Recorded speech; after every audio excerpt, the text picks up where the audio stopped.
നിസ്കാരത്തിൽ കാലുകൾ പരസ്പരം ചേർത്ത് നിൽക്കണം എന്നതിനെപ്പറ്റി പ്രാമാണികമായ ഒരു മറുപടി ആവശ്യപ്പെട്ടുകൊണ്ടാണ് ചോദ്യം.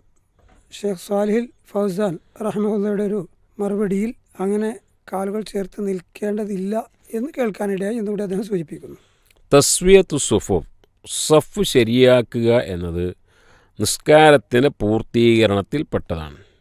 അതുകൊണ്ട് തന്നെ നിരവധി ഹദീസുകളിൽ സഫ് ശരിയാക്കണം എന്ന് വന്നിട്ടുണ്ട്. ഇമാം ബുഖാരി അവിടുത്തെ സഹീഹിൽ ഷോൾഡറും കാലും ചേർത്ത് വെക്കുക, കാൽപാദവും ചേർത്ത് വെക്കുക, ഖദം മങ്കിബ്,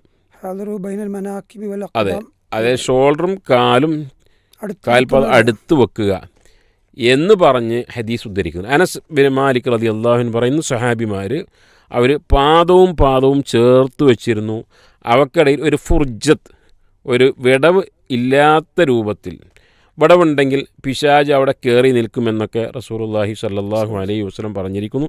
അതുകൊണ്ട് ആ ഹദീസുകൾ അനുസരിച്ച് ചുമലും കാലും ചേർത്ത് നിൽക്കുന്ന രൂപത്തിൽ സഫ് കെട്ടുകയാണ് വേണ്ടത്. അതിൻ്റെ അർത്ഥം മറ്റൊരാളെ തിക്കിത്തിരക്കി മറ്റൊരാളുടെ കാലിൽ ചവിട്ടി നിന്നുകൊണ്ട് അയാൾക്കൊരു അസ്വസ്ഥത ഉണ്ടാക്കുന്ന രൂപത്തിൽ, നമസ്കരിക്കാൻ കഴിയാത്ത രൂപത്തിൽ ഒരാളെ തിക്കിത്തിരക്കുക എന്നത് പാടില്ല. ഒരു പക്ഷേ ഷെയ്ഖ് ഫൗസാൻ ആ ഒരു കാര്യമായിരിക്കും പറഞ്ഞിട്ടുള്ളത്. ഏതായിരുന്നാലും ഈ ഹദീസിൽ വന്ന ഇതാണ് നമ്മൾ മുഖവിലക്ക് എടുക്കേണ്ടത്. ഈ വിഷയം ചർച്ച ചെയ്യുമ്പോൾ പലപ്പോഴും നമ്മുടെ നാട്ടിലെ പല പള്ളികളിലും ഈ കാര്യം വളരെ അലസമായി വളരെ അകത്തിൽ നിസ്കരിക്കുകയും, ഇനി അഥവാ ഒരാൾ ഈ ഹദീസൊക്കെ കേട്ട് മനസ്സിലാക്കിയ ഒരു വ്യക്തി അടുത്തുള്ള ആളിലേക്ക് ചേർന്ന് നിന്നാൽ അയാൾ വിട്ടുനിൽക്കുന്നതായൊക്കെ പലപ്പോഴും കാണുന്നു. അത് വളരെ ഗൗരവമുള്ള വിഷയമായിട്ടാണ്.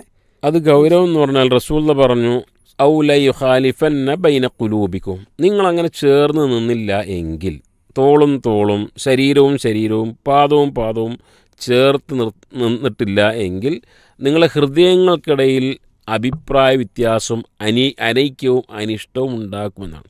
സത്യത്തിൽ അതിൻ്റെ പുലർച്ചയാണ് ഇന്ന് കാണുന്നത്. ചില പള്ളികളിലൊക്കെ ഒന്നാമത്തെ സഫിൽ തന്നെ പൂർത്തിയാകാതെ രണ്ടാമത്തെ സഫിൽ ആളുകൾ നിൽക്കും. ഒന്നാമത്തെ സഫിൽ ഇനിയും 4-5 ആളുകൾക്ക് നിൽക്കാനുള്ള സ്ഥലമുണ്ടായിരിക്കും.